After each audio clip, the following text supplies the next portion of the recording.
Как известно, первым советским фотоаппаратом можно считать «Фотокор-1». Уже к 1929 году были изготовлены первые чертежи. Его прототипом служила складная пластиночная камера форматом 9×12 фирмы Zeiss Ikon.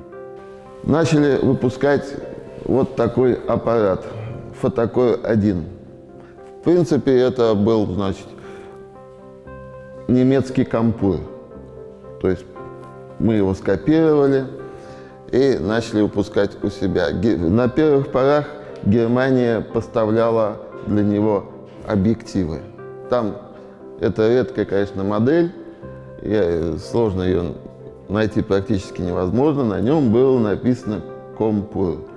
Впоследствии на нем стал устанавливаться объектив отечественного производства «Артагос». Подготовка к его серийному производству была сопряжена с огромными трудностями. Отсутствие достаточных площадей для производства, острая нехватка оптического стекла, отсутствие качественного металла для изготовления ирисовых диафрагм и отсекателей затворов. Не хватало даже материала для обклейки корпусов фотоаппаратов.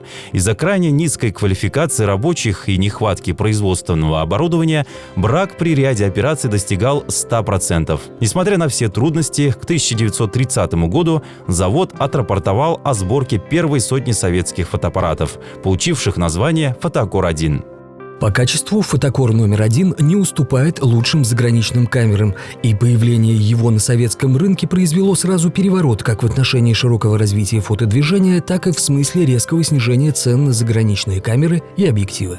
Известно также, что до 1941 года было выпущено более 1 миллиона фотокоров.